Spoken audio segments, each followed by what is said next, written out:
Smart city Ajmer में transportation व्यवस्था वैसे ही चरमराई हुई है। पब्लिक ट्रांसपोर्टेशन जो है और स्टूडेंट्स और महिलाओं को मिलने वाली सुविधाओं के बारे में आप क्या कहना चाहते हैं? क्या बात है पत्रकार महोदय, बहुत बहुत धन्यवाद आपका कि आपने ये ज्वलंत मुद्दा, अब भी दिल्ली सरकार, दिल्ली चुनाव हो रहे हैं विधानसभा के, उसमें ये मुद्दा बहुत तेजी से उठ रहा है कि जहां दिल्ली में महिलाओं को सारी बसों के अंदर, सरकारी गैर सरकारी जितनी बसें चलती है उसमें फ्री यात्रा है, स्टूडेंट्स के लिए भी फ्री है। तो जब राजस्थान के अंदर ये क्यों नहीं हो सकता? आप स्मार्ट सिटी की बात कर रहे हो, स्मार्ट सिटी की बात तो आप करना छोड़ दीजिए क्योंकि स्मार्ट नाम पे तो कुछ भी नहीं है। जब स्मार्ट कहते हो, स्मार्ट सिटी कहते हो, तो स्मार्ट सिटी का ट्रांसपोर्टेशन है क्या? मैं आपके चैनल के माध्यम से आदरणीय मुख्यमंत्री जी से निवेदन करूंगा, परिवहन मंत्री जी से निवेदन करूंगा कि जितनी भी सरकारी राजस्थान के अंदर बसें चल रही है उसमें दिल्ली की तर्ज पर महिलाओं को पूरी यात्रा फ्री की जाए।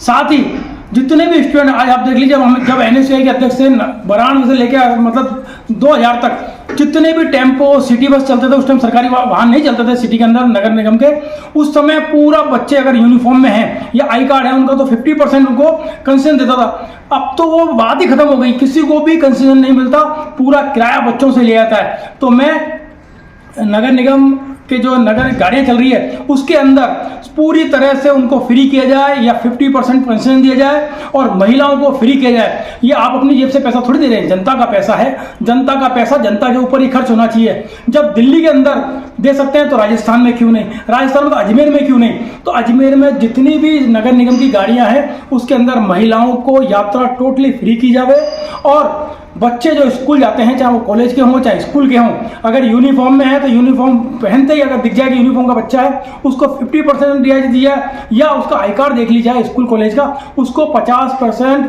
कंसेशन दिया जाए, जिससे बच्चों पर, अभिभावकों पर ज़्यादा भार ना पड़े और बच्चों को मदद मिल सके और सबको मदद मिल सके। ये जनता का पैसा है, जनता टैक्स देती है, ये नेता लोग या अधिकारी अपनी जेब से नहीं दे रहे, ये जनता का पैसा है, तो इन्हीं को जनता पे ही खर्च होना चाहिए।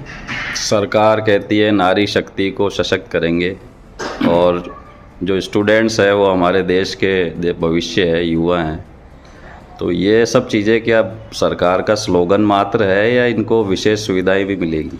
ये सिर्फ स्लोगन ही है। महिला सशक्तिकरण की तो बातें करते हैं, बड़े बड़े करोड़ों रुपया खर्च करते हैं, होर्डिंग लगते हैं, विज्ञापन आते हैं बड़े बड़े, परंतु आप देख लो ग्राउंड पर अगर आप जाके देखेंगे तो जीरो है, कुछ भी नहीं होता।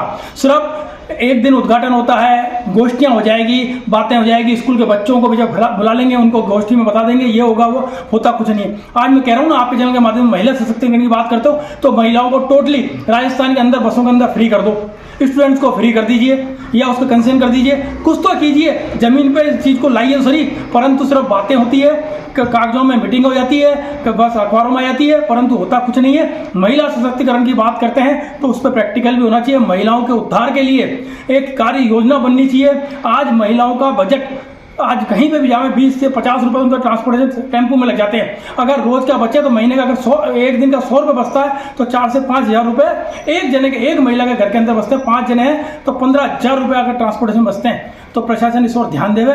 बहुत कम आय के लोग रहते हैं अजमेर के अंदर, जिनकी इनकम ज़्यादा नहीं है, 10,000 12,000 रुपये महीना कमाने वाली महिलाएं हैं। अगर ट्रांसपोर्टेशन के 3-4 हज़ार रुपये बचते हैं तो बहुत बड़ी उन पर एक रहम होगा और ये पैसा सिर्फ जनता का है, जनता के ऊपर खर्च हो, सरकार अपनी जेब से नहीं दे रही है। तो दिल्ली की तर्ज पे यहाँ पर भी बिल्कुल टोटली फ्री होना चाहिए।